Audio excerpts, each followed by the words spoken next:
So we all pretty much know the story of Blockbuster's collapse. It's a classic. But the real business lesson, the one that matters today, is in what Netflix did right after. See, winning wasn't just about surviving that fight, it was about a whole series of strategic moves they made to conquer the future of entertainment. In this explainer, we're going to break down exactly how they built that empire. Okay, so Blockbuster was out of the picture. Their old rival was gone.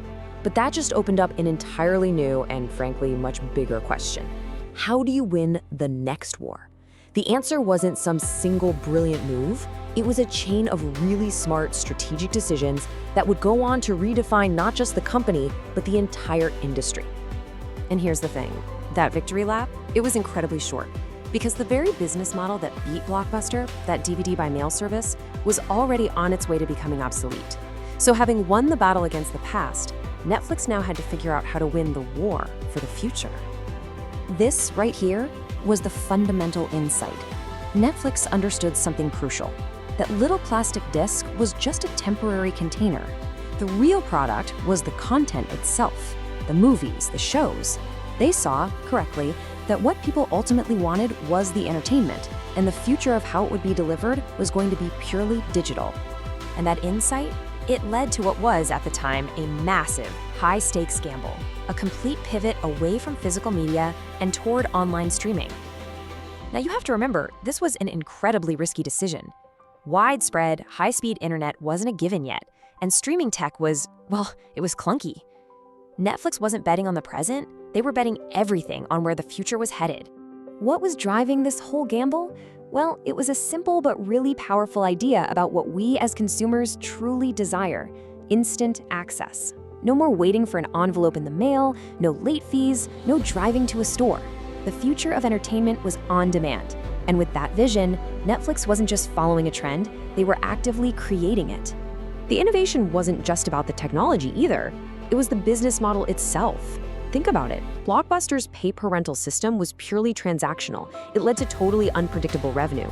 Netflix, on the other hand, with its subscription model, created a stable, recurring income stream. And even more importantly, it built a direct, long-term relationship with every single customer. But becoming a successful streaming platform actually created a brand new weakness. As a distributor, Netflix was completely dependent on other studios for movies and shows. They were just licensing content that their competitors could, and you bet they eventually would, pull away. To really control its own destiny, Netflix had to evolve yet again. And this is where House of Cards comes in. The launch of that show was the critical leap.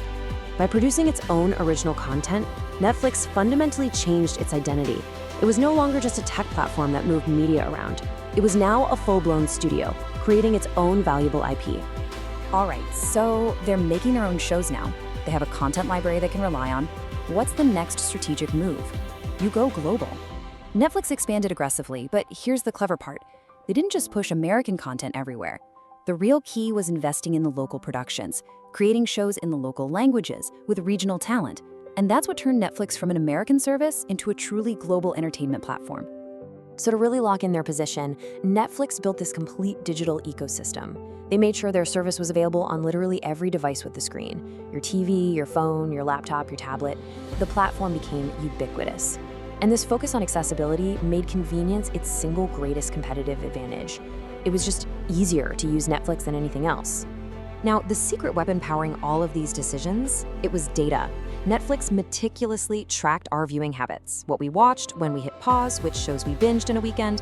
It was this user data, not some executive's guesswork, that told them what content to buy and what original shows to make. It allowed them to greenlight projects with a pretty high degree of confidence that people would actually watch. So if you boil this entire strategy down to a single principle, it's really this: constant evolution. The rise of Netflix isn't just a story about one technology beating another.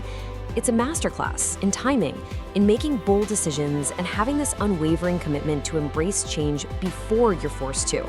Ultimately, when the entire industry was being disrupted, most of the legacy companies tried to protect their old ways of doing things. They resisted the future. Netflix, on the other hand, literally ran towards it. And that strategic choice, well, it made all the difference.